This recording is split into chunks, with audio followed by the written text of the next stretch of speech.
Et salut, c'est Isoka, et bienvenue dans cette vidéo top 10 de mes scénaristes de comics préférés. Et oui, on continue un petit peu ces différentes vidéos top. J'hésitais pas mal, bah voilà, j'ai réfléchi, j'avais envie de vous proposer un petit peu mes auteurs préférés de comics. Alors ça n'a pas été évident à faire comme liste. Déjà, j'ai essayé de rassembler un petit peu les différents travaux que j'ai lus de chacun des auteurs, et j'ai même rajouté quelques œuvres que je n'ai pas encore lues, mais que j'ai hâte de lire.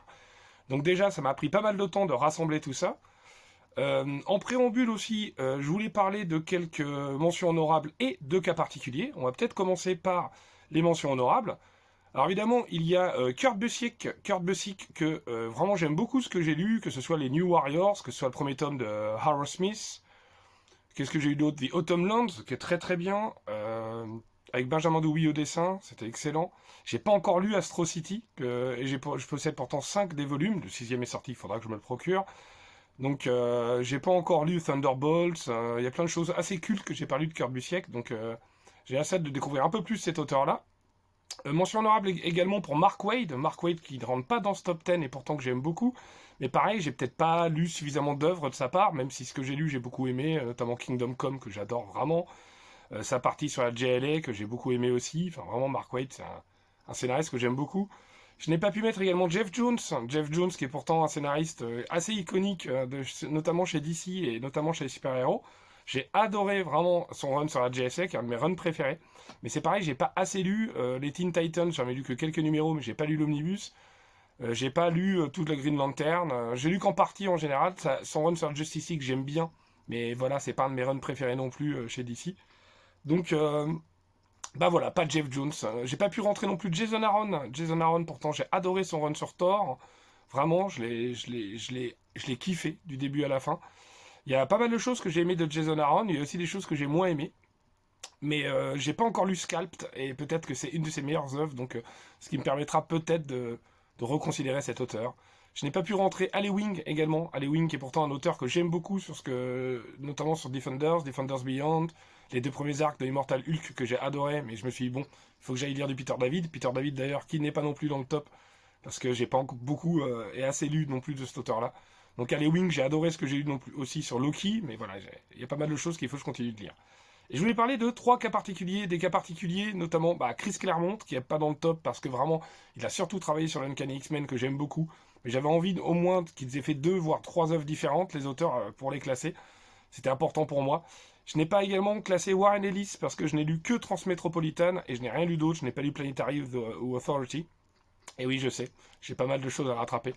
Et je n'ai pas classé non plus Neil Gaiman, parce qu'il a fait quasiment, il n'a pas fait que ça, que Sandman, mais c'est aussi parce que ce soit pour Warren Ellis ou Neil Gaiman, c'est des auteurs qui peuvent poser un peu problème, donc j'avais pas forcément envie de classer, malheureusement, ces auteurs-là.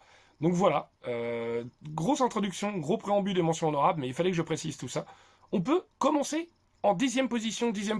Ah oui, non, j'ai oublié une petite mention honorable, c'était presque mon 10e ex aequo. C'est Daniel Warren Johnson. Évidemment, vous connaissez Daniel Warren Johnson en tant que dessinateur, que j'aime beaucoup par ailleurs. Mais c'est vraiment en tant que scénariste aussi qu'il m'a beaucoup touché, notamment avec Murder Falcon. Là, il est en train de me saisir avec The Moon is Following Us, que je trouve absolument brillant, qui est un de mes comics de l'année. Il faudra absolument que je lise Do a Powerbomb, mais quel auteur, quoi. J'adore ce mec. Et voilà. Et toute transition, évidemment, en 10e position, c'est également un dessinateur qui est devenu scénariste, quasi exclusivement. Il fait encore quelques covers rigolotes. Je pense que vous avez deviné de qui je veux parler. Il s'agit évidemment de Scotty Young. Scotty Young, que vous avez peut-être pu apprécier sur la miniature, qui aime bien se dessiner lui-même. Évidemment, je vous propose d'abord I Hate Fairyland, qui est la première série qu'il a vraiment scénarisée et dessinée. Hein.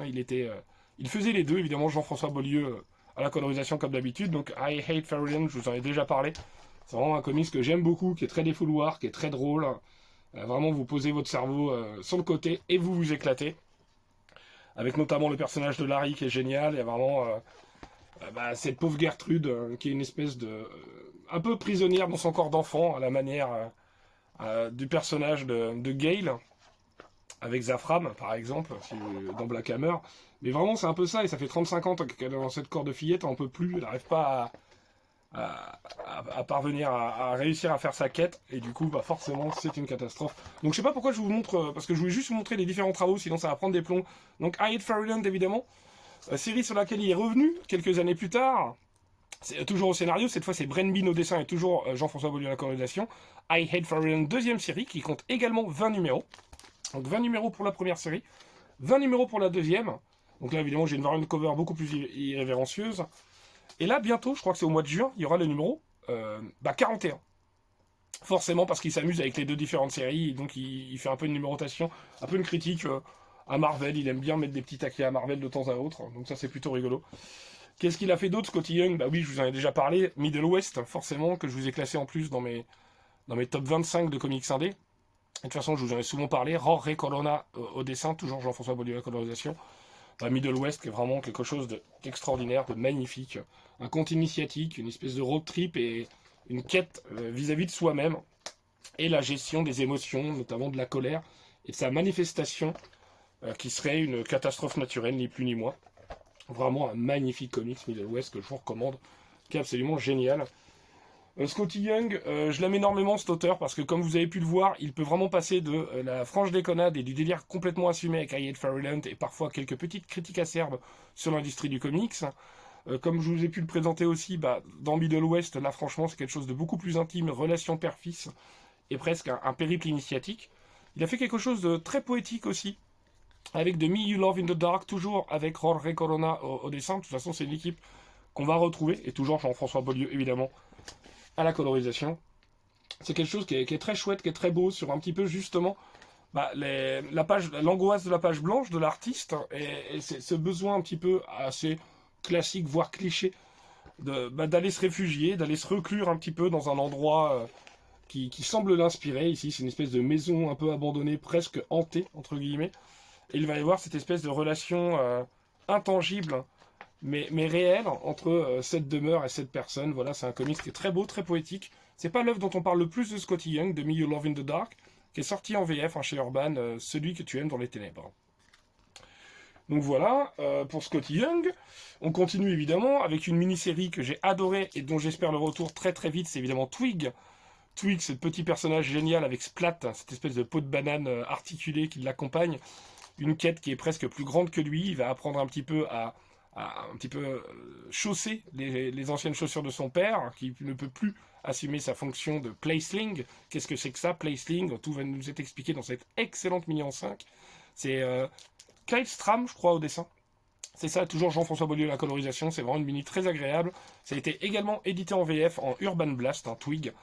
Et clairement, on nous l'avait dit que Twig reviendra. J'ai hâte, Scotty Young, quand tu veux, pour le retour de Twig. Moi, je l'attends avec une grande impatience.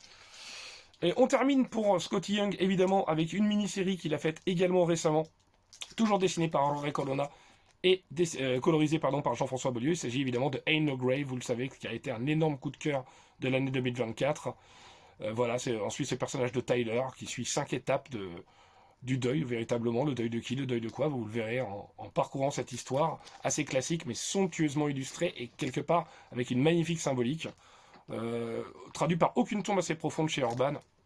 Donc voilà, Scotty Young, 10e, parce que comme je le disais, c'est un scénariste qui sait me faire rire, qui sait m'émouvoir, qui sait me transposer dans différents univers. Il sait s'accompagner par des dessinateurs qui étaient assez proches de son style à lui quand il dessinait, à savoir très cartoony, mais qui arrive aussi à dégager beaucoup d'émotions.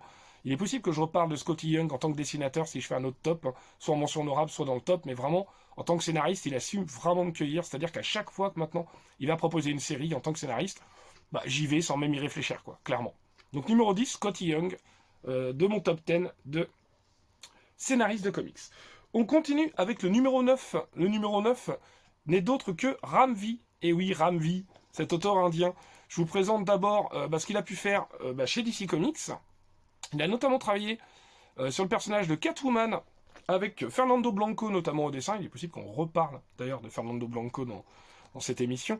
Donc le run de Catwoman vraiment qui fait suite au rôle de Joel Jones, quand Joel Jones scénarisait et dessinait le numéro au départ, puis ensuite ça a été RMV pour les derniers numéros jusqu'à Future State et jusqu'à la reprise de Tini Howard. Est-ce que Tini Howard est dans le top?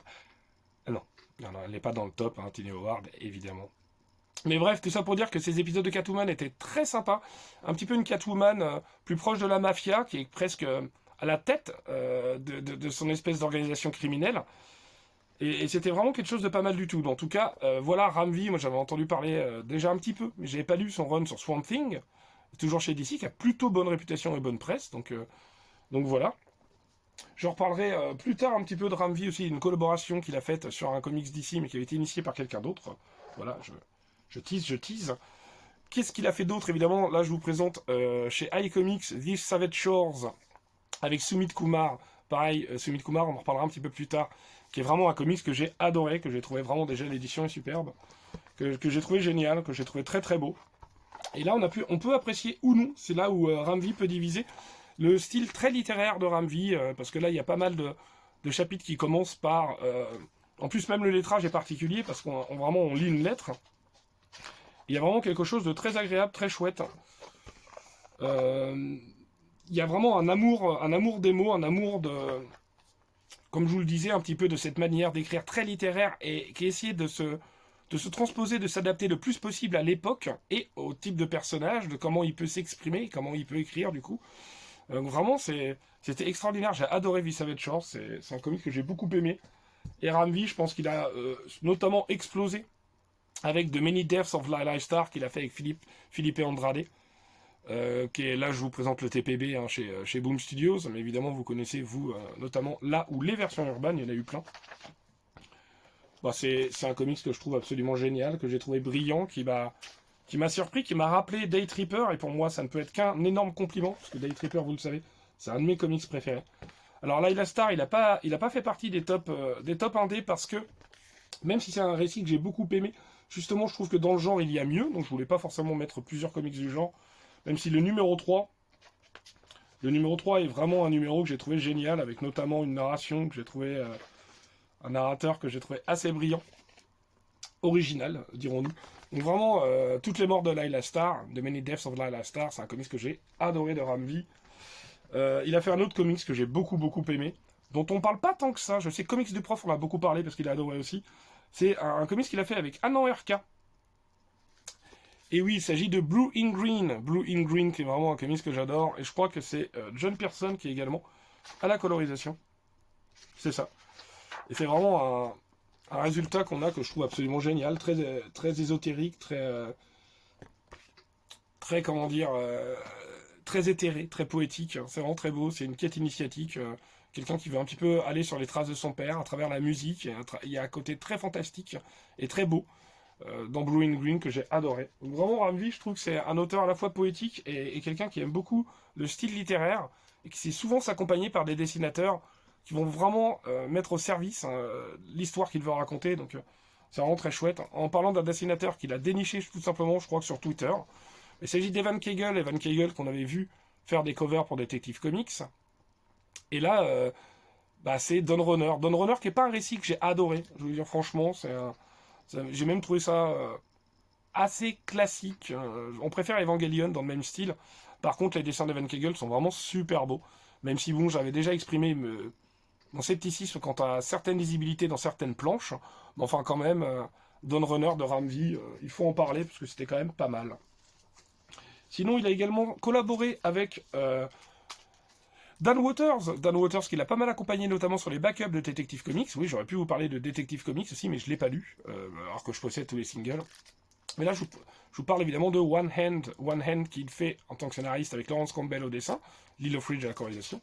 Évidemment en collaboration avec Dan Waters et Sumit Kumar, dont on a déjà parlé pour The Savage Shores, pour Six Fingers, toujours Lilo Fridge à la colorisation. Ce diptyque très intéressant, vraiment très intriguant, un polar où on suit... on va dire les deux faces opposées d'une même histoire, un petit peu, les deux protagonistes opposés d'une même histoire, avec une conclusion qui est pour le moins très surprenante. Donc moi j'avais beaucoup aimé ce récit, One Hand et Six Fingers. Et puis récemment je voulais vous parler de deux récits que j'aime énormément. Évidemment j'en ai qu'un sur deux, j'ai pas pensé à prendre l'autre, mais c'est pas grave. New Gods qui fait avec justement Evan Kegel, qui est vraiment un énorme coup de cœur après 4 numéros, j'ai pas encore lu le 5e, apparemment le 5e est toujours aussi bon. Ça sera en 12.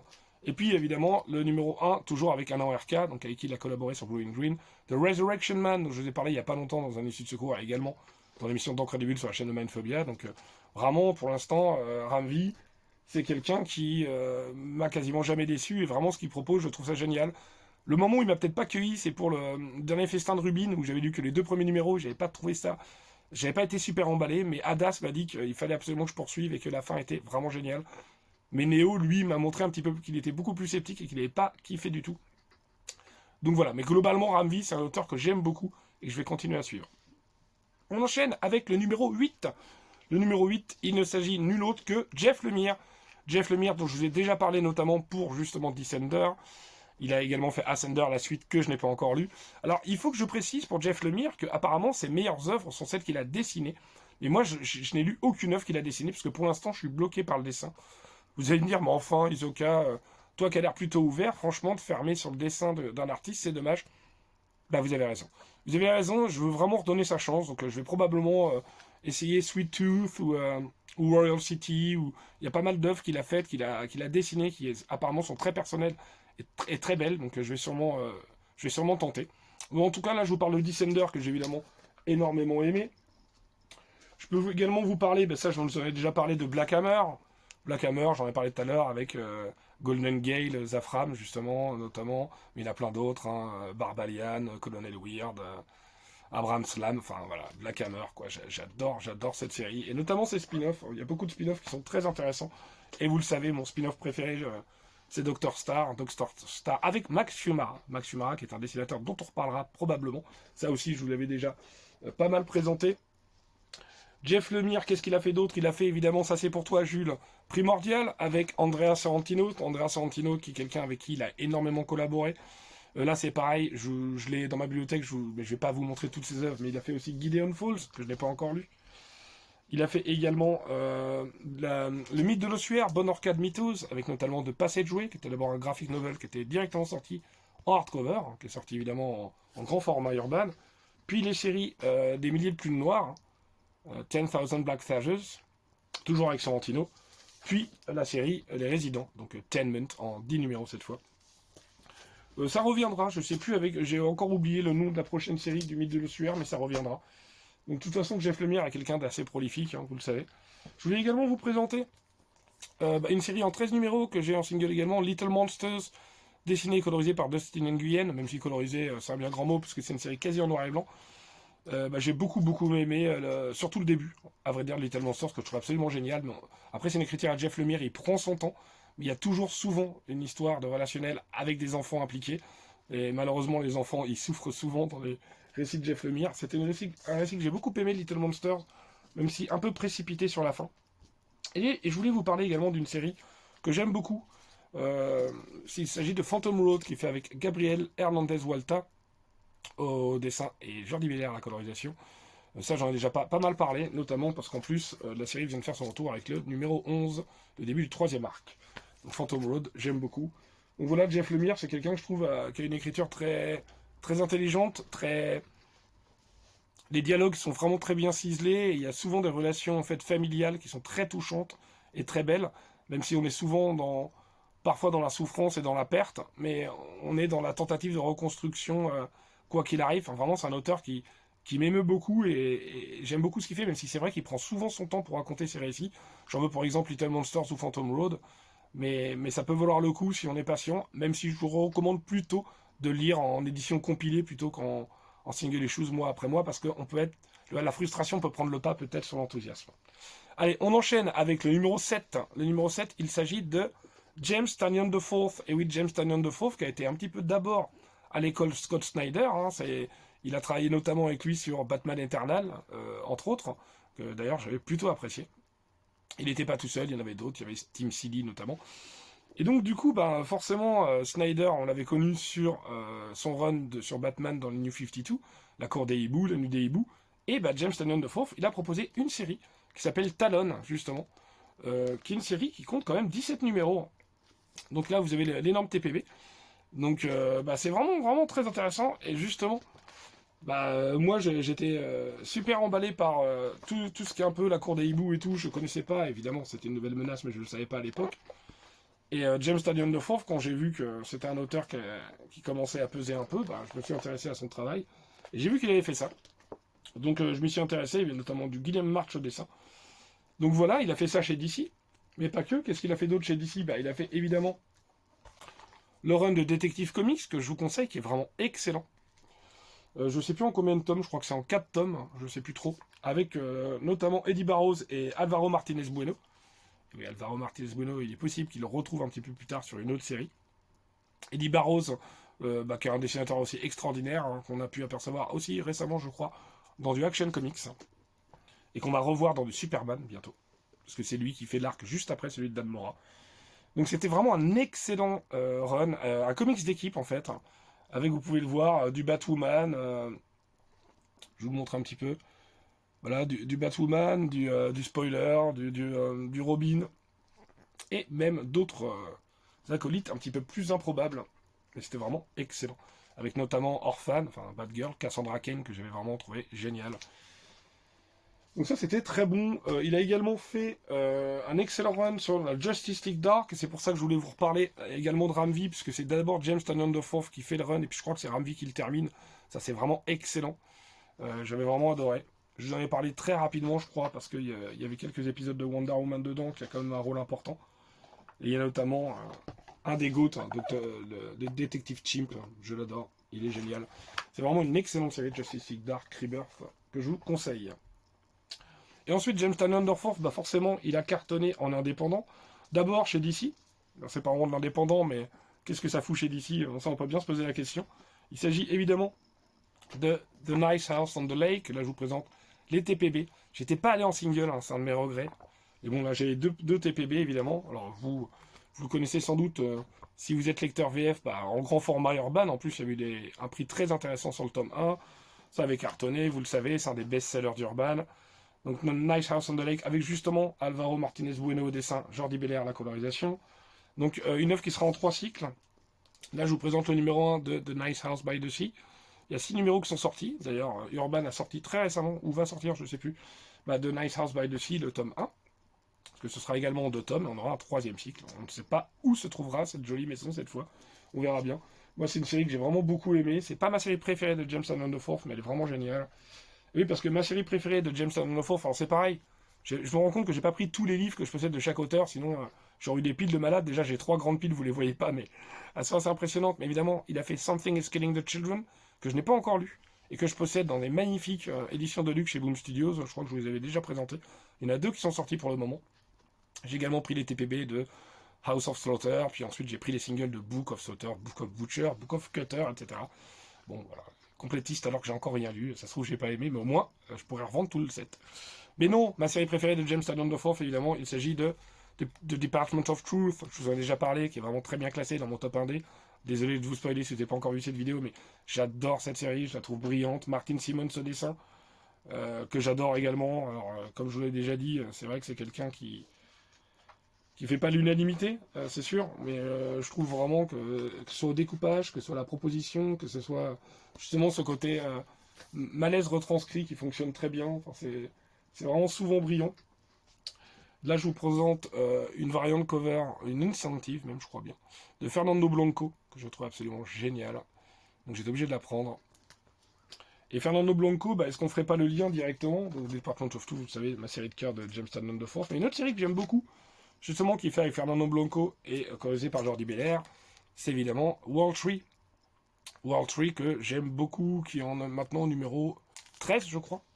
J'attends que le numéro 14 sorte. J'adore cette série. Vous avez eu 2 tomes, je crois, en VF. Voilà, donc le 3e arc vient de commencer depuis 2 numéros.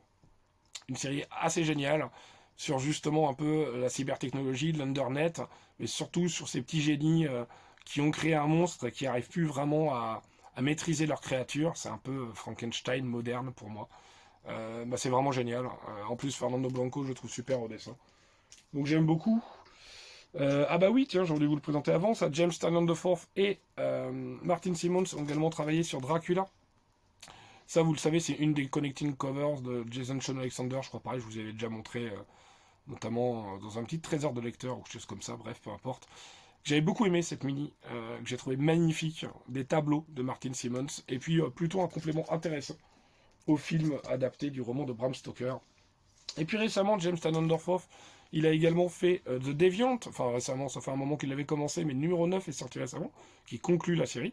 Vous aurez le tome 2, je crois, qui arrive au mois d'octobre, hein, chez Urban, qui tarde un petit peu, mais normal, côté Halloween, Noël, hein, entre justement toute cette période horrifique, et vu que c'est un conte de Noël, hein, c'était le sous-titre de The Deviant, j'ai vraiment adoré. Joshua Hickson au dessin et à la colorisation cette fois. C'est vraiment un récit que j'ai beaucoup aimé, beaucoup plus intimiste, beaucoup plus personnel, je pense, avec une grosse partie autobiographique. Mais vraiment, tout ce côté polar, voire thriller, fonctionne très bien. Les dialogues, comme d'habitude, avec James Tynion Forth, c'est un de ses points forts. Eh ben, ils sont hyper bien maîtrisés. Parce que ouais, je trouve que James Tynion Forth, souvent, il nous raconte des choses assez chaotiques. Hein. On dirait qu'il a un esprit un peu malade. Que ce soit des meurtres en série, que ce soit la fin du monde. Que ce soit justement les différents complotistes, ou en tout cas la vérité, ou je veux dire la croyance populaire qui serait vectrice de vérité, ça c'est super intéressant. Mais toujours est-il que c'est vraiment dans les dialogues, je trouve, et dans l'écriture des personnages où je le trouve vraiment très très fort. Il a fait aussi récemment Spectrograph, qui est sorti chez Delcourt. Je vous présente le numéro 1 chez Distillery.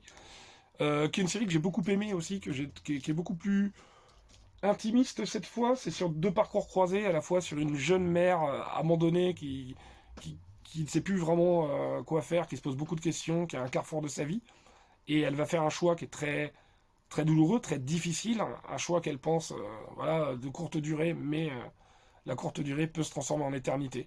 Et à côté de ça, on a le personnage d'Ambrose, qui est une espèce de mécène en quête d'immortalité, et qui va quelque part maltraiter son entourage et son être lui-même. Mais vraiment, Spectrograph, si, c'est intéressant, c'est une espèce de, pareil, une histoire de fantôme moderne. J'ai l'impression que James Tynion Forth, c'est vraiment un grand dialoguiste, et en même temps, il aime bien réadapter quelque part des choses presque comme des contes, ou des choses assez plutôt folkloriques, traditionnelles ou ancestrales, et il essaie de les moderniser un petit peu. Je trouve ça plutôt intéressant. Comme il a modernisé le huis clos, comme pour moi, comme je vous le disais, il modernise un petit peu aussi le Frankenstein, ou même le Dracula. Enfin, il y a plein de choses. Je trouve qu'il y a vraiment un côté très modernisation de James Tynion Forth. J'aime beaucoup, beaucoup cet auteur, que je vais suivre dans tous ses projets. Alors, il est que numéro 7 parce que j'attends qu'il y ait plus de séries finies vraiment pour me prononcer. Même si, à mon avis, il y a des chances qui grimpent largement des places d'ici une mise à jour du top. Allez, on enchaîne.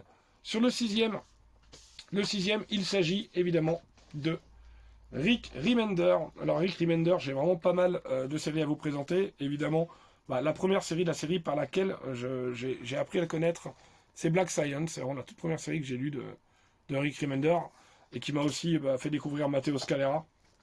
Et Matteo Scalera, on le connaît beaucoup mieux depuis, mais à l'époque, je le connaissais pas. J'avais pris une sacrée claque dans la tronche. Donc ça, je vous en ai déjà parlé un petit peu. Hein. Black Science, c'est vraiment une série que je trouve géniale. Complète en 9 tomes en VF chez Urban, mais aussi en intégral, enfin en grand format en tout cas. C'est vraiment très bien qu'ils aient proposé ça.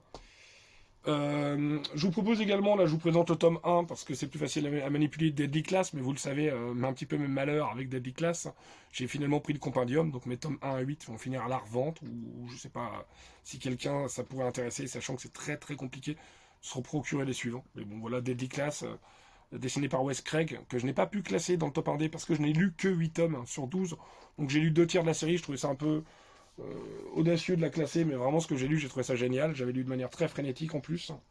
Qu'est-ce que je peux vous présenter d'autre? Bah oui, bien sûr, qu'il a fait avec Bengal, Death for Glory. Alors je vais vous présenter une autre série qu'il a faite avec Bengal ensuite. Death for Glory en 2 tomes, c'est pas du tout ma série préférée, mais c'était pour vous dire qu'il a aussi travaillé là-dessus, qui est vraiment très sympa quand même comme série. C'est une série assez frénétique, sur vraiment une espèce de course-poursuite en voiture, sur ce personnage de Glory qui veut tout faire pour essayer de sauver son père malade, et y compris pour prendre des sacrés risques. Donc il y a un côté assez frénétique, assez dynamique, assez blockbuster presque, hein, même si je trouve que la fin est plutôt prévisible, et que le tome 2 est beaucoup plus axé action, mais ça reste une série plutôt sympa, Death of Glory. De toute façon, Remender, on trouve rarement ça mauvais, ce qu'il propose. Je voulais vous présenter également Seven to Eternity, petite chute de livre. Seven to Eternity, ici, forcément, Jérôme Opeña au dessin. Ça, je ne l'ai pas encore lu, mais j'ai très hâte. On m'a dit que c'était absolument génial. Moi, j'ai les 4 tomes simples. Mais vraiment, j'ai très très hâte de découvrir tout ça. Donc voilà. Qu'est-ce que je peux vous présenter d'autre? Hop, je ramasse un peu les livres, c'est bon. Hop, Tokyo Ghost, évidemment, qu'il a fait avec Sean Murphy. Que j'ai vraiment trouvé très très bien, surtout le tome 1. Après le tome 2, il m'a un petit peu déçu, mais j'ai trouvé qu'il y avait des thématiques qui étaient très intéressantes. Et puis au niveau du dessin, c'est assez dingue. Ça a mis une sacrée claque. Larry Mender aussi, il y va à fond. Et regardez-moi ça, je m'en souviens, ça a été mon fond d'écran de téléphone pendant très longtemps. Ce Neo Tokyo qui est magnifique. C'est pas le même Neo Tokyo que celui d'Akira. Vraiment très beau. De toute façon, j'ai trouvé ça vraiment magnifique en termes de dessin. Et pareil, au niveau du récit, le deuxième tome avait un tout petit peu déçu. Il y avait des trucs qui étaient très beaux, mais vraiment le côté nature versus technologie, finalement c'est quelque chose de très classique et très éculé, qui pouvait nous décevoir, mais rien que pour certaines planches de Sean Murphy, Tokyo Ghost, ça peut valoir le coup d'œil quand même. On continue parce que vraiment Remender il a fait énormément de travaux. Je vous parle de l'eau, évidemment l'eau qu'il a fait Greg Tokini. J'avais lu, je crois, 3 tomes sur les 5. Pareil, alors ça c'est parce que soit les tomes étaient très espacés, ou alors j'ai mis du temps un petit peu à les acheter. Mais c'est vraiment quelque chose que j'avais beaucoup aimé. Alors le dessin de Greg Tokini, j'ai mis un peu de temps avant de l'apprécier. Mais c'est pareil, Remender, souvent il nous embarque dans quelque chose qui est quand même assez accrocheur. Il a été beaucoup de questions d'optimisme, pessimisme justement, qui est vraiment une espèce de vecteur de croyance ou qui peut insuffler l'énergie nécessaire pour mener à bien sa quête et pour essayer d'avoir de la détermination. Donc vraiment, l'eau, c'était aussi une série dont on parle beaucoup moins, mais parce qu'il a mis du temps à la sortir, je crois qu'elle est complète en 5 tomes. Mais ça, j'ai un petit doute, donc n'hésitez pas à me le dire. Évidemment, un récit que j'ai lu, je crois, juste après avoir découvert Black Science. Il s'agit de Fear Agent. Fear Agent, ça c'est la... Vous le savez, je vous l'ai déjà présenté, l'édition chez Achilleos. Fear Agent, que je trouve absolument dingue aussi. Je trouve que c'est une série géniale. Rick Remender, de toute façon, c'est un auteur qui écrit pas mal aussi sur des personnages qui sont pas forcément des héros qu'on a envie de suivre. C'est un peu des anti-héros, c'est des losers en général, qui ont souvent cassé quelque chose et qui vont tout faire pour essayer de le réparer. Et souvent, en essayant de faire ça, ils font pire. Donc il y a aussi ça, il y a aussi le thème de la famille qui est très important. Il y a un côté rédemption. Comme je vous disais, on veut essayer de réparer, souvent on fait pire, mais on est bien intentionné, mais l'enfer est pavé de bonnes intentions, n'est-ce pas? Là, je vous présente Scumbag, de Scumbag, qui est une série que j'ai pas encore lue, qui est en 3 tomes, 3 TPB ici. On m'a dit que c'était tantôt génial, tantôt débile, parce que Remender, il a ce côté-là aussi parfois. Il peut faire des séries un peu débiles. Et ça m'intéresse vraiment, c'est-à-dire qu'en gros, c'est un héros qui est complètement con. Donc pourquoi pas. Sinon, je vous présente également une série qu'il a faite, je ne vous ai même pas dit au dessin, Scumbag, je ne sais même pas qui c'est. Je crois que c'est Lewis LaRosa, entre autres. Oui, c'est ça. Et il y a pas que, il y a plein de monde en fait. Ah oui, d'accord, il y a un dessinateur différent, il y a Andrew Robinson, Eric Powell, tiens. Il y a du Wes Craig, il y a du Roland Boschi. Tiens, je ne savais pas du tout que c'était des dessinateurs différents à chaque fois. Il faudra que je me renseigne là-dessus. Et donc, je voulais vous présenter Writer's Thirst for Vengeance, que j'ai vraiment trouvé génial, avec André Limaraoro au dessin et Chris O'Halloran à la colorisation. Ça, je sais pas si vous l'avez vu, Une soif légitime de vengeance, mais c'est vraiment génial. C'est vraiment dessiné comme un storyboard. Un comics qui est très étonnant au départ. On se dit, mais qu'est-ce que je suis en train de lire? Je comprends rien. Et toutes les réponses vont arriver. Et je trouve qu'il y a vraiment cette espèce de récompense qu'apporte au lecteur. Ça, Remender aussi le fait assez souvent. C'est-à-dire qu'il va commencer sa série de manière assez cryptique, assez elliptique. Et progressivement, il va arriver vers quelque chose de révélateur où enfin, on va éclairer les zones d'ombre. Et là, c'est vraiment génial. Mais il faut accepter, en tant que lecteur, de se faire balancer ou de se faire... voilà, qu'on nous laisse un petit peu sur le côté ou patienter comme ça pendant quelques épisodes. Et parfois, ça peut être très frustrant. J'en conviens. Je voulais vous parler donc d'autres séries que j'ai suivies en single. Évidemment, Sacrificers, que j'ai depuis le numéro 1, on en est maintenant au 15, je crois. 15 numéros de sortie, je crois, si je dis pas de conneries.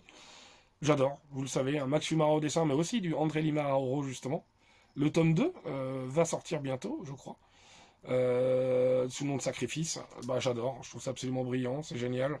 Là, il y a d'autres thématiques qui semblent intéresser Rick Remender, c'est un petit peu les divinités, ou ce qui peut, toutes les différentes lois, tout l'ordre établi pour diriger un monde, et ceux qui acceptent, évidemment, donc les fidèles, et les rebelles, hein, donc ceux qui s'opposent. Et on a beaucoup de ça, et on a aussi quelque part les destins qui sont promis, et qui ne sont pas du tout ceux escomptés. Donc les destins croisés de deux personnages dont la destinée n'était pas celle attendue. Donc vraiment Sacrificers, je trouve que c'est génial. C'est une de mes séries préférées de Remender. Si ça continue comme ça, franchement, je vais adorer. Après, j'ai l'impression qu'il n'y en a plus pour très longtemps. J'ai l'impression qu'il y en a pour aller. Le prochain arc sera probablement le dernier. Mais bon, Remender peut nous surprendre. Peut-être qu'il va nous faire un sacré twist, un sacré rebondissement qui va permettre à la série de perdurer encore longtemps, je l'espère. Justement, je vous parlais de Cryptique, je m'en souviens que j'avais pas trop aimé ce numéro 1. Là, je vous présente en plus une vente cover de Daniel Warren Johnson. Il s'agit de Napalm Lullaby, qu'il a également fait avec Bengal, justement. Donc, un dessinateur français, avec lequel il a collaboré sur Death for Glory, j'en parlais tout à l'heure. Napalm Lullaby, c'est vraiment très intéressant, en fait, finalement. C'est Sam et Sarah, un frère et une sœur, qui ont des pouvoirs psychiques très forts, très intéressants. Et qui justement, on nous montre tout de suite le pouvoir d'un de ces deux personnages dès le numéro 1, et c'est pour ça qu'on a du mal à comprendre. Le numéro 2 va ensuite éclairer ce qu'on a pu voir dans le numéro 1. quelque chose de très intéressant avec le seigneur Glocor, hein, quelqu'un qui domine un petit peu tout le monde, et avec ses frères et cette sœur qui vont s'opposer à ce monde-là. Pourquoi et comment? C'est vraiment très intéressant. Je crois pas que cette série était annoncée en VF. J'avais demandé à François Hercouet si c'était prévu, mais pas de réponse de sa part. Mais en tout cas, c'est possible, vu qu'on a eu justement la série de Seasons qui a été annoncée il n'y a pas longtemps, que je peux vous présenter ici. Là, c'est le numéro 1 également. Donc seulement 3 numéros de sortie pour l'instant et déjà une annonce d'Urban. Mais je crois que ce sera seulement 4 numéros qui composera le grand format Urban. Je crois que c'est un arc en 4, le premier. Donc c'est vraiment très sympa. Paul Azaceta au dessin, mais par contre, ça prend son temps. C'est vraiment quelque chose d'assez intéressant. On nous parle de 4 sœurs, les 4 sœurs Seasons. Hein, donc on suit majoritairement le personnage de Spring, qui est une factrice un petit peu perdue dans le monde de New Golia. New Golia, et oui, une espèce de France en fantasmée. On nous parle aussi de Hispania, de Germania. Donc déjà, ça c'est très mystérieux. Il y a le personnage d'Autumn, qui est une exploratrice, mais qui semble avoir disparu. On n'a pas retrouvé sa trace. Et on nous parle également de Winter, une artiste torturée qui est justement enfermée. Tiens, on en parlait tout à l'heure dans 2000 You Love in the Dark. Et Summer, qui est une espèce de personnage très glamour, qui elle, visiblement, est plutôt une vedette, une star. Et donc on la voit beaucoup moins, puisqu'elle n'est pas accessible. Et ça aussi, je trouvais que c'était plutôt brillant. Et on a tout ça, cette menace de carnavalesque, franchement intrigante. Non, ça part très bien de Season, c'est pas mal du tout. Et on a également la série de Grommets, dont on attend le dernier numéro, le numéro 7, qui sortira, je crois, au mois de mai ou au mois de juin, je sais plus. On attend depuis un moment ce dernier numéro. Et je vous en parlerai une fois la série complète, parce que j'avais juste lu le numéro 1, qui était assez intrigant. On a l'impression que Remender nous parle un peu des années 80, ce qu'il a vécu un peu lui avec son père. Cette difficulté parfois de se comprendre, et puis ce côté père/pote, mais il y a parfois de la compréhension, et cet amour pour le skate. C'est là où il va un petit peu faire des amis autour de cette passion commune. Et oui, avoir une passion commune, ça peut aussi se faire des amis. On pense avoir quelque chose, notamment dans le monde du comics également. Donc voilà pour Remender, vous l'avez vu, un univers très riche, et j'aurais pu vous présenter également ce qu'il a pu faire chez Marvel, mais je le connais un petit peu moins, mais j'avais lu quelques épisodes de Uncanny Avengers qui étaient très bons. Allez, je continue parce que j'en suis qu'au numéro 6, la vidéo va durer une éternité. Le numéro 6, il s'agit nul autre que... Bah non, c'était le numéro 6, pardon. Donc j'enchaîne avec le numéro 5. Le numéro 5, c'est Greg Rucka, évidemment. Greg Rucka, que vous connaissez, je les ai même pas je les ai même pas rassemblés là. Évidemment, les Greg Rucka présentent Wonder Woman, vous le savez, qui est un de mes runs préférés. C'est mon run préféré sur Wonder Woman, tout simplement, que je trouve absolument brillant, qui est génial. Mais je vous en ai suffisamment parlé. Qu'est-ce qu'il a fait d'autre, Greg Rucka? Forcément, il a travaillé sur Batman. Donc notamment dans New Gotham qui fait suite directe à No Man's Land, hein, vraiment. Hein. Donc vous lisez le premier numéro, c'est vraiment... je peux pas vous le montrer parce que c'est un méga spoil, mais voilà, je peux vous montrer la page d'après. Mais ensuite James Gordon, qui est pas au top par rapport à ce qui s'est passé dans No Man's Land. Donc c'est vraiment quelque chose que j'ai beaucoup aimé. Je crois que c'est des épisodes de Detective Comics. Si je dis pas n'importe quoi, c'est ça, c'est des épisodes de Detective Comics à partir du 742 jusqu'au suivant. Et on a pas mal de monde au dessin, c'est vraiment quelque chose que j'ai beaucoup aimé, qui est en 3 tomes, New Gotham. Ensuite, il a travaillé sur Meurtrier et Fugitif, toujours très bien, avec notamment le personnage de Sacha Bordeaux. Le personnage de Sacha Bordeaux qui est très très important, qui est un personnage qui va travailler pour Bruce Wayne, mais qui va découvrir aussi un petit peu sa double identité. Et elle va ensuite être à la tête de, notamment, enfin à la tête non, mais elle va travailler notamment pour Checkmate. Checkmate qui est aussi, tiens mince, je ne l'ai pas mise de côté, mais je vous disais, il y avait trop d'œuvres à rassembler pour vous présenter tout. Checkmate qui est aussi une super série de Greg Rucka, donc Greg Rucka, ce qu'il a fait chez DC Comics, entre Wonder Woman, Batman, Checkmate, j'ai énormément aimé. Il a aussi participé, vous le savez, à 52, que j'ai adoré. Il a également fait un run que j'aime beaucoup sur Wolverine chez Marvel, qui était vraiment excellent, avec notamment du Derek Robertson au dessin. Et c'était vraiment très bien, on sentait vraiment tout le côté bestial, animal, trapu et petit du personnage de Wolverine. Comme souvent, il avait une jeune femme à protéger, comme souvent, il y a de la manipulation gouvernementale, comme souvent, il y a quelqu'un avec qui il a une espèce de haine presque séculaire.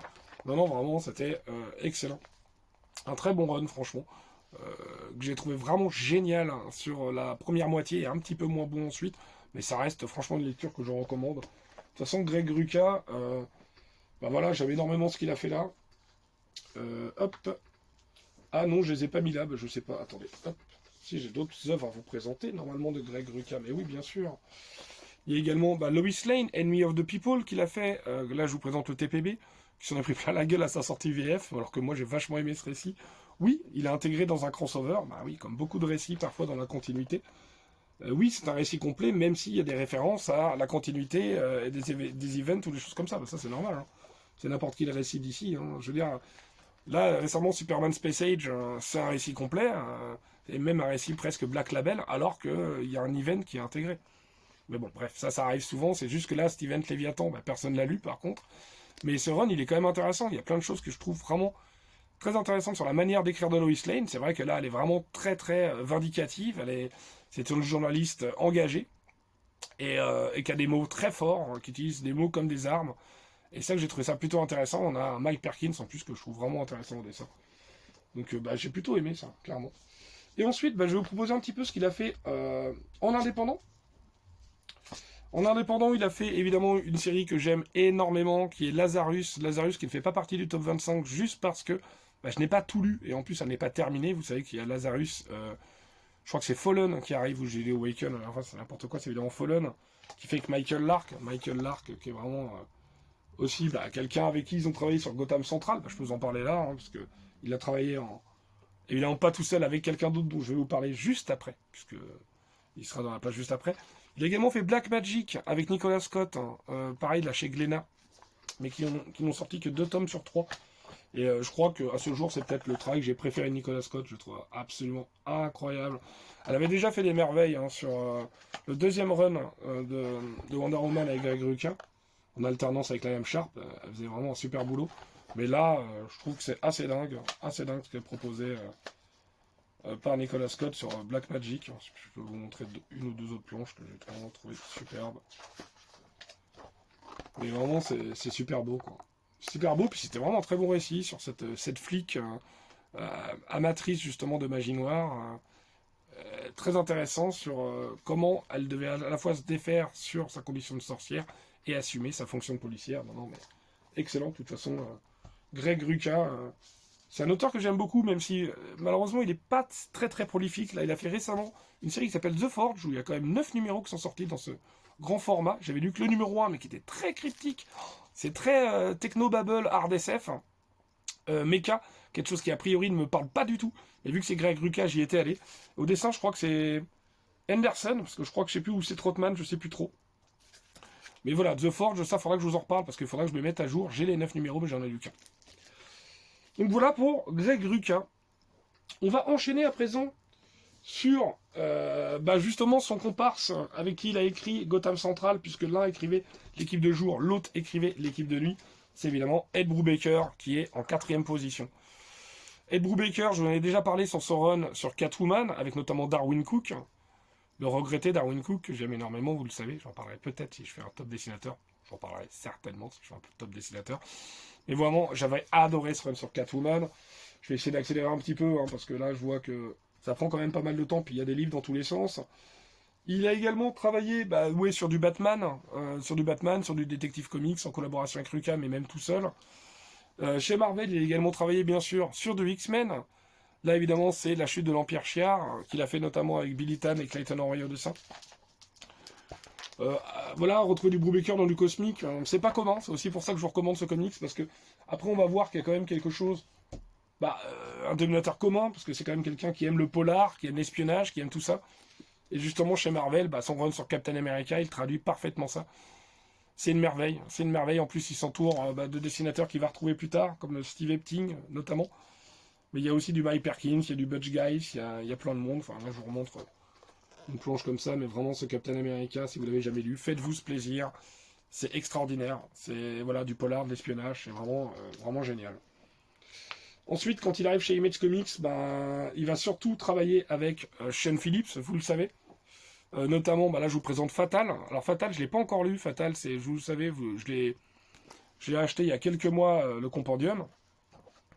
C'est vraiment, visiblement, il y a beaucoup plus de fantastique dans Fatal, donc je suis très très curieux de découvrir ça. Évidemment, ça je vous l'ai déjà présenté, c'est une pépite, c'est Fondu au Noir. Fondu au Noir, évidemment, avec Brubaker, toujours. C'est génial, ça aussi je vous l'ai déjà présenté un petit peu quand je vous ai parlé des comics indés. Donc pour moi, c'est un duo qui fait du polar comme personne ou presque. Ils ont également fait cette série que je n'ai pas encore lue, Kill or Be Killed, dont Neo en dit le plus grand bien pourtant, en 4 tomes, chez Delcourt. Bah voilà, je l'ai pas encore lu cette série, donc je suis vraiment très intrigué. Donc je me rends compte qu'il y a encore pas mal de choses que je n'ai pas lues de grands auteurs. Ah bah tiens, on parlait de polar et d'espionnage tout à l'heure. Excellent, Velvet, hein, magnifique intégrale chez Delcourt. Avec justement Steve Epting, bah Steve Epting avec qui il a travaillé sur Captain America. Donc là vous avez l'intégrale. Oh, c'est magnifique, hein. C'est aussi superbe ça. De toute façon, Steve Epting, je vous ai présenté un petit peu sur Captain America. C'est vraiment génial. Un petit peu son Black Widow, hein. Son Black Widow en indé, quoi, si vous voulez. C'est vraiment excellent. Et évidemment, sa série phare, je vous en ai déjà parlé, pas mal. Hop, qui se compose en pas mal de tomes. Criminal, évidemment. Donc là, le tome 1 que je vous ai présenté. Le tome 4, vous le savez, comme ça, il y a 7 tomes simples ou, bah, on va dire 2 intégrales et demi. Pourquoi? Parce que bah, la suite, c'est justement ces récits-là. Mes héros ont toujours été des junkies. Et ça le week-end. Donc voilà, en tout, vous avez finalement 9 albums avec ces 2 hors-séries-là. Donc ces 9 albums, ils sont dans les 3 intégrales. Et une fois que vous avez lu ces 3 intégrales, je fais des piles, mais je prends des gros risques. Eh bien, vous lisez Un été cruel, hein, qui est vraiment la conclusion parfaite. D'ailleurs, sur la 4e, au cas où, on vous dit que c'est bien un récit de criminel. Hein. Donc franchement, non, mais ça, c'est évidemment quelque chose que je vous recommande de toute façon. Du Brubips, Brubaker Phillips, c'est bon, mangez-en, c'est absolument génial.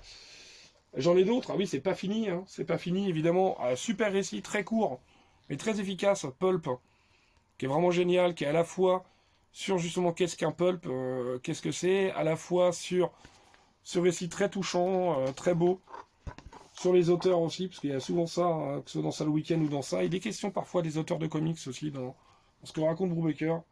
Très très bon récit, Pulp. Là, je vous présente évidemment Houses of Yonnerly, qui était pas mal du tout non plus, également. La Maison des Impies, voilà, je vais chercher le titre en français. Il y a aussi Là où gisait le corps, enfin, il y a vraiment... Brubaker a fait énormément de choses que j'aime beaucoup. Donc voilà, il y a aussi ça, que j'ai pas encore lu. Reckless, qu'il a fait avec Sean Phillips. Pareil, il y a 5 tomes, je crois, je les ai. Toujours chez Delcourt, hein, parce que j'adore ce que fait Delcourt de toute façon. Donc on suit le personnage d'Ethan Reckless, j'en sais pas vraiment plus, donc ça je suis assez intrigué, et bah, j'ai hâte de le lire, je vous en parlerai quand je l'aurai lu. Voilà, on peut passer maintenant au podium, le podium de mon top 10 de Scénariste Comics. En numéro 3, bah, c'est évidemment l'Irlandais. Je me rends compte qu'il y a 2 Européens dans mon top 3. Donc en numéro 3, c'est évidemment l'Irlandais Garth Ennis. Garth Ennis, évidemment, là je vous présente Preacher, qu'il a fait avec Steve Dillon. Enfin, Preacher, je vous en ai déjà parlé, mais... Voilà, c'est un comics que j'aime d'amour, que je trouve absolument génial, à la fois très audacieux, irrévérencieux, drôle, émouvant, choc. C'est absolument une pépite, en plus ça ressort en nomade, donc n'hésitez pas, je ne sais pas ce que ça donne en nomade, moi j'ai pas de nomade, parce que la plupart, bah, je les ai déjà les œuvres, donc je vous avoue, j'ai pas encore testé les nomades. Hop, qu'est-ce que je peux vous présenter? Oui, non, c'est un peu plus loin, ça reviendra, mais il a fait d'autres travaux avec Steve Dillon, évidemment. Je peux vous présenter évidemment le premier volume de Punisher Max, hein, deux omnibus évidemment. Punisher Max, Garth Ennis, avec notamment Derek Robertson au départ sur la mini-borne. Puis ensuite, je crois qu'il y a du Lewis Larossa, du Leandro Fernandez aussi, il me semble. C'est ça. Donc voilà, il y a également du Duke Braithwaite, enfin bref, extraordinaire run sur le Punisher. Mais c'est Punisher Max, hein, attention à ne pas confondre avec son run sur Punisher, dont je vous reparlerai après. Évidemment, bon là j'ai l'omnibus, mais plus dur à manipuler, donc je préfère vous présenter un single, The Boys. Hein, The Boys dont je vous ai déjà parlé, c'est une série que j'aime énormément, vous le savez. Et là, notamment cette mini, Island Laddie, qui est superbe quand Huey retourne en Écosse. C'est vraiment très beau. Qu'est-ce que je peux vous présenter d'autre? Oui, ça je vais vous présenter après. Jimmy's Bastards, qu'il a fait chez Aftershock, avec notamment Rose Brown. Rose Brown qui a été aussi, notamment un dessinateur qu'il a fait dans ses récits de guerre, mais qui a aussi, je crois, travaillé un petit peu sur d'un ou deux numéros de The Boys. Donc là, vous avez l'intégrale de Jimmy's Bastards, cette espèce d'agent secret à la James Bond, mais complètement débile. Hein. Donc on a vraiment un mélange entre James Bond et les gens du jardin ou SS 117, quoi. Sauf qu'il y a une révélation absolument terrible, hein, justement, sur sur ce qu'il attend. Et on a une suite, Jimmy's Little Bastard. Il y a 2 numéros qui sont sortis. On attend toujours le 3e, et vu qu'Aftershock, ils existent plus, pour ainsi dire. C'est un peu compliqué d'avoir la suite et la fin de ce récit. Donc je vous ai parlé de récits de guerre. Garcenis, bah forcément, il y en a pas mal. Il y a notamment Battlefields, hein, qui est en 3 volumes en VO comme ça, que Comics Initiative a sorti en 2 tomes, magnifiques, Femmes de guerre et Hommes de guerre. Bah là, moi j'avais lu ce premier volume qui est absolument génial. Il y en a 2 autres qu'il faut que je lise. Bah c'est... Vous connaissez de toute façon. Donc à chaque fois, vous avez 3 ou 2 récits dans chacun des volumes. Donc là, vous avez The Knife Witches, Dear Billy et The Tankies pour le volume 1. Vous avez 3 histoires pour le volume 2, je crois 2 histoires pour le volume 3, donc il y a 8 histoires en tout. Il y a pas mal de récits de guerre de Garcenis, il y a notamment Battle Action. Battle Action, ça c'est tout simplement une déclaration d'amour en fait au récit de guerre historique. Il va les montrer à chaque fois. Et ça c'est vraiment une super idée. Vous voyez ? Ici, il nous montre un petit peu tout le contexte éditorial dans lequel est sorti le comics. En fait, c'est un petit peu les comics de son enfance, qu'il a adoré, les comics de guerre. Et lui, il va se réapproprier un petit peu en proposant un récit à sa patte, en gardant l'esprit du comics de l'époque. Donc voilà, Garcenis, c'était quelqu'un qui était fasciné un petit peu par les batailles, par les récits de guerre, notamment dans l'aviation. Il y a pas mal de récits sur l'aviation. Et donc à chaque fois, là par exemple, c'est sur The Sarge, vous allez avoir tout un contexte éditorial sur chacun des comics de guerre emblématiques que lui va reprendre avec différents dessinateurs tels que Johnny Gins, Chris Burnham, Kevin O'Neill ou PJ Holden. Donc en plus des dessinateurs qui l'accompagnent assez souvent dans ces différentes œuvres. Qu'est-ce que je peux vous présenter d'autre de Garcenis? J'en ai quand même pas mal. The Pro, qui est un récit absolument génial et délirant, avec Amanda Connor et Jimmy Palmiotti. C'est complètement délirant. En gros, c'est une prostituée qui va devenir une super-héroïne, quoi. Et on a vraiment un traitement assez acerbe, c'est très court, hein, assez acerbe de Garcenis, avec notamment l'intégration de ces personnages au sein de la Justice League.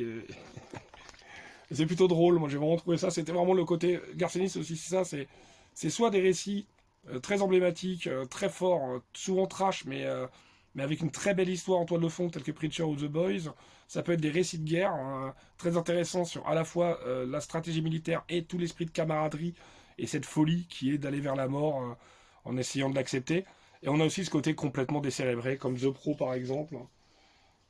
Ou même, tiens, dans un autre registre un peu, mais c'est un peu ça, Marjorie Finnegan, Temporal Criminal. Je sais plus chez qui c'était sorti, chez Black River peut-être bien ça. Sinon VO c'était chez Awa. C'était pas mal, hein. Qui c'est au dessin? C'est Goran Suzuka, je crois. Ouais, je crois que c'est ça. C'était pas mal, mais c'était pas dingue non plus. Mais rien que pour ça, ça fait plaisir. Voilà. Donc, non, Garcenis, quoi. Je vous avais présenté également, là je vous présente pêle-mêle, hein, c'est pas le plus chronologique, Pride and Joy, qui est un récit sous-estimé, qui est du polar extraordinaire, donc extraordinaire, assez classique, mais très efficace plutôt. Ah oui, c'est ça que je voulais vous présenter tout à l'heure, évidemment, ce qu'il a fait avec Steve Dillon, Garcenis, évidemment, c'est le Punisher, le Punisher classique, les premiers numéros de la série des années 2000. Là, vous avez les 12 premiers numéros, avec, je crois que c'est Welcome Back Frank, ça commence comme ça, il me semble. Oui, c'est ça, exactement. Donc voilà, c'est du Steve Dillon, hein, c'est quelque chose à la fois d'assez génial, d'assez terrifiant. Quand même qui était publié par Marvel, alors qu'on se rend compte que c'est quand même pas mal sanglant, mais c'est aussi assez drôle hein, par rapport à la série Punisher Max. Et de toute façon, que ce soit la série Punisher ou la série Punisher Max, c'est 2 séries que je vous recommande. Je vous recommande très très chaudement. Garcenis sur le personnage du Punisher, il a fait d'autres choses encore, hein, je crois, Punisher Soviet, d'autres choses encore sur le personnage hein, qui valent le coup. Mais globalement, voilà, cette série avec Steve Dillon ou la série Max sont vraiment très bonnes. On continue avec Garcenis. J'ai encore 2-3 récits à vous montrer. Justement, dans le côté délirant, vous avez Chronicles of Wormwood, que j'ai vraiment adoré, sur un petit peu l'Antéchrist qui est sur Terre. Et il y a aussi Jésus qui est absolument génial. Là, il y a, enfin bref, au comptoir du bar, hein, systématiquement. Bon, évidemment, c'est un comics très irrévérencieux. Si vous avez trouvé que Preacher, c'était déjà irrévérencieux, ça c'est peut-être encore pire. Donc voilà, là je vous présente ensuite The Last Enemy, qui est un one-shot, hein, qui est entre les 2 séries principales. Vous avez un premier TPB, un one-shot. Et on enchaîne juste après The Last Enemy, vous avez le dernier TPB de Last Battle, qui est conclu, des Chronicles of Wormwood, donc vraiment un comics assez délirant et complètement déjanté, mais assumé de Garth Ennis, que je vous recommande, franchement, avec notamment Oscar Jiménez au dessin. Et j'ai vraiment trouvé très sympa, très fun. Je crois que, pareil, Comics Initiative, je crois, les a publiés dans une intégrale vraiment très chouette. Toujours dans les récits de guerre, vous avez également Out of Blue, que Garth Ennis a fait avec Keith Burns. Keith Burns, qui était un de ses collaborateurs sur Battle Action. Vous le savez, Garth Ennis est assez fasciné de récits de guerre, et notamment voilà, de batailles aériennes, dans l'aviation, en fait, et voilà, les avions de guerre. C'est vraiment quelque chose qui le passionne. Et c'est vrai que c'est très beau, c'est très chouette. Toujours dans les récits de guerre, mais c'est un récit que j'ai pas encore lu, c'est Sarah, qui l'a fait avec Steve Epting, qui a l'air vraiment super beau. Et même de son avis lors d'une interview, il trouve que c'est peut-être le meilleur travail, enfin le travail dont il est le plus fier. Et ça a l'air vraiment très beau, donc encore une fois, ces femmes très fortes, lors de conflits, lors de guerres, c'est quelque chose qu'il avait déjà raconté dans Battlefields avec le personnage de Anna Krakova, qui était vraiment très bien. Donc non, mais franchement j'ai hâte de lire ça. Et un autre comic que j'ai très très hâte de lire, évidemment, de Garth Ennis, bah, c'est évidemment son Hellblazer. Là, je vous présente évidemment l'Omnibus. Hellblazer que je n'ai pas encore lu. Je vais d'abord lire tout le run de Swamp Thing d'Alan Moore. Et oui, Alan Moore, un auteur qui ne sera pas dans ce top 10 parce que je n'ai lu que Watchmen et Killing Joke. Et je trouvais que ça faisait pas assez d'œuvres lues pour pouvoir le classer. J'ai beaucoup d'œuvres à découvrir de lui, justement Swamp Thing, Top 10, V pour Vendetta, Tom Strong et plein d'autres choses. Donc voilà. Une fois que j'aurai lu un petit peu plus d'Alan Moore, il sera peut-être dans le top. Mais ce top, on continue avec, après un Irlandais, en numéro 2, ben, un Écossais, et nul autre Écossais que Grant Morrison, évidemment. Là, je vous présente Grant Morrison présent, Batman. Je suis tombé amoureux de cet auteur, Grant Morrison, avec la création de Damian Wayne, avec ce tome, notamment Requiem, qui est un tome que j'ai trouvé vraiment très beau et très émouvant. Mais globalement, ouais, voilà, c'est un run que j'ai adoré, de toute façon. Ce run de Batman. Donc voilà, je voulais vous en parler un petit peu. À la fois sur le personnage, comme je vous le disais, de Damian Wayne, le sort qu'il lui a réservé, tous ces allées et venues. En fait, je me rends compte qu'après relecture, c'est vraiment un run qui est mythique, qui racontait plein de choses entre le Batman de Zorenar, entre justement qui peut reprendre le costume de Batman s'il n'y a plus Bruce Wayne, Barbatos, le fait que la chauve-souris a toujours été là, sera toujours là. Il y a vraiment plein de choses que je trouvais excellentes dans ce run, mais de toute façon, voilà, clairement, Grant Morrison, que ce soit sur Batman, que ce soit sur Justice League of America, que j'ai beaucoup aimé aussi ce qu'il a fait, avec vraiment ces intrigues complètement à très grande échelle, à échelle cosmique, ou vraiment des espèces d'envahisseurs qui pourraient les remplacer, quoi, des espèces d'aliens extraterrestres qui proposent un nouvel ordre mondial, justement. C'était vraiment excellent. Également, tout son travail sur All-Star Superman avec Frank Whiteley. Et vous le savez, de toute façon, Grant Morrison et Frank Whiteley, j'aime énormément ce qu'ils ont fait ensemble. Que ce soit All-Star Superman, que ce soit New X-Men, entre autres, que ce soit Refree. Ah oui, je ne l'ai pas Refree là, dans mon édition Panini, magnifique. Il a également travaillé sur, évidemment, Wonder Woman Terrain, avec Yannick Paquette, que je trouvais vraiment très beau. La proposition graphique était assez dingue. Avec notamment là, sa rencontre de Steve Trevor. Un autre Steve Trevor, évidemment. Alors c'est ça qui est intéressant chez Morrison, c'est ce qu'il nous proposait, c'était quand même assez différent, que ce soit la Etta Candy, la Steve Trevor, justement, et même toute la défiance de l'autorité de sa mère. Enfin, vraiment, moi j'avais beaucoup aimé ce Wonder Woman Terrain. Qu'est-ce qu'il a fait d'autre, évidemment? Il a fait Multiversity. Multiversity, qui est un event que j'aime énormément, et vous le savez, avec les différentes terres qu'il présente. Donc je trouvais que c'était vraiment très bien. Hop. Voilà. Avec notamment parfois les terres qui sont décrites, hein, celles qu'on connaît, et puis parfois il y a des terres qu'on ne connaît pas encore, donc avec des petits points d'interrogation tels que la Terre 14 ici, pour laisser libre cours à l'imagination des auteurs qui vont succéder et qui vont s'intéresser justement à ce multivers d'ici. Donc ça c'est quand même assez génial. Grant Morrison, il a aussi fait quelques œuvres indépendante, avec notamment Joe l'aventure intérieure, hein, Joe de Barbarian, que j'avais beaucoup aimé, qu'il a fait avec Sean Murphy. Je vous ai déjà présenté cette œuvre que j'ai énormément aimé. Il a fait également The Invisibles, que moi je n'ai pas, mais qu'il faudrait que je lise un de ces quatre, parce que franchement ça m'intrigue. Il a fait récemment aussi Klaus, avec Dan Mora, qui était vraiment très bien. Donc évidemment ça c'est l'édition Glénat, je crois qu'il y a une édition grand format chez Urban qui est sortie. C'est vraiment très joli. Et alors, Grant Morrison qui lui Je trouve qu'il y a un auteur qui a mis l'idée à la seconde, qui souvent prend pour référence l'âge d'or ou l'âge d'argent, qui sont vraiment un petit peu des moments pas forcément très connus du pan de certains personnages des Big Two, mais il peut aussi faire des récits très accessibles comme Klaus par exemple, comme Joe l'aventure intérieure, comme Nous trois. Donc il est aussi capable de faire tout ça. Il y a une autre œuvre que je n'ai pas lue de Grant Morrison, mais que j'ai très très hâte de lire. Il s'agit de Doom Patrol.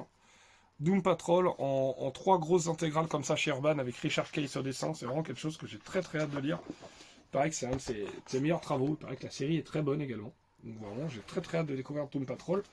Ainsi que le Flex Mentalo qui va avec. Et en plus, qui ne gâte rien, il est Frank Whiteley avec. Parce qu'apparemment Flex Mentalo, quelque chose de très méta, mais qui est apparu dans Doom Patrol.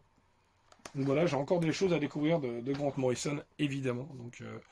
Donc voilà, numéro 2 de mon top. Mais alors, qui est numéro 1 ? Numéro 1, vous l'avez sans doute deviné.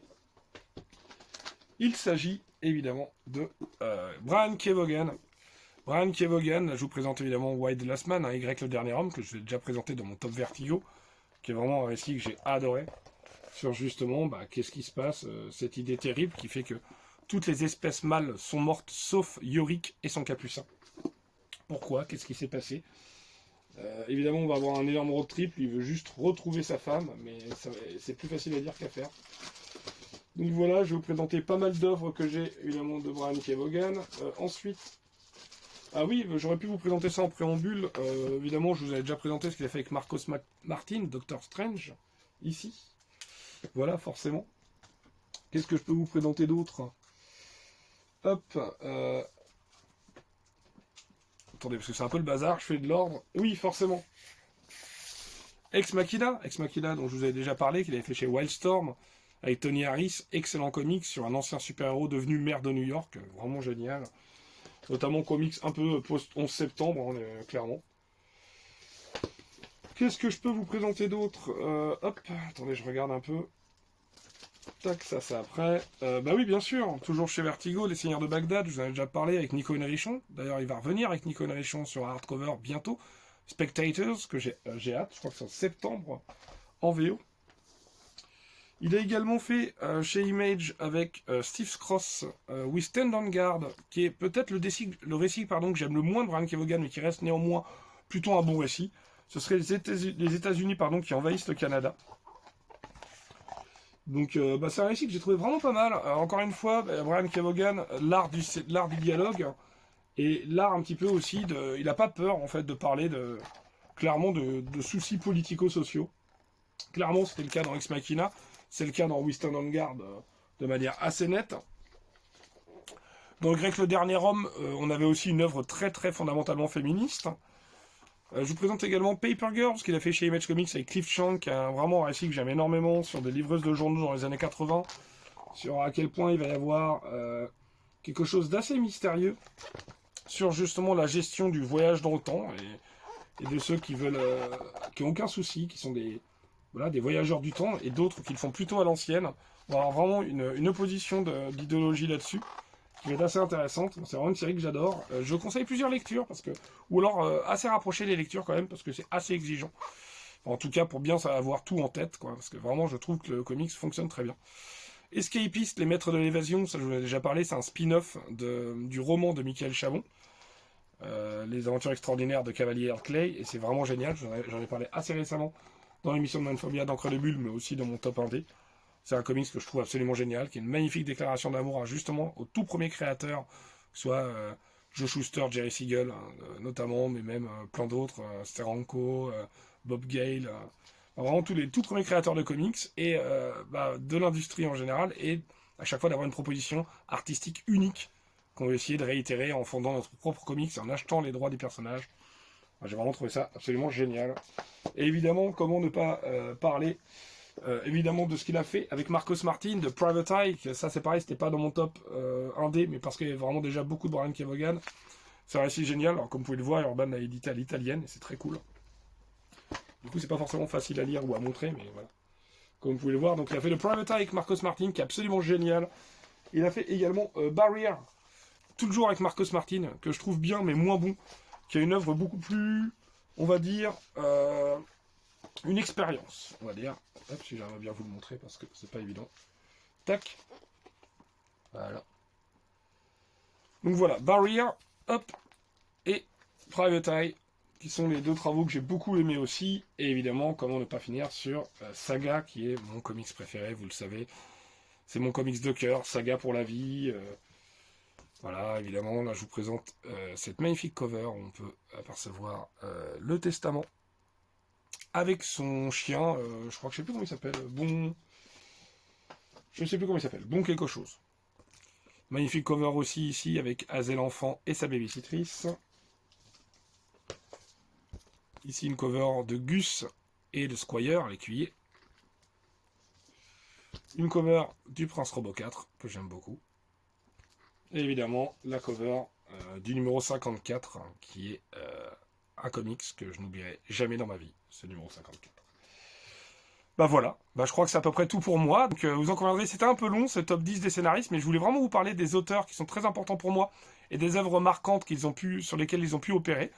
N'hésitez pas à me donner votre top 10, moi ça m'intéresse beaucoup. Il est possible que très prochainement je vous donne mon top 10 dessinateurs. Donc bah voilà, si ça vous a plu, n'hésitez pas à me le dire. Merci de lâcher un petit like. Merci de vous abonner si ce n'est pas encore le cas. Ça fait toujours plaisir, ça aide la chaîne à grandir, on ne s'arrête plus et c'est extra. Moi je suis hyper content. Ça donne beaucoup de force et de motivation pour vous proposer toujours plus de contenu. Et ben voilà, quant à moi je vous dis à très vite sur la chaîne, à très bientôt. Et je vous souhaite une excellente soirée, une excellente après-midi, une excellente matinée. Ciao!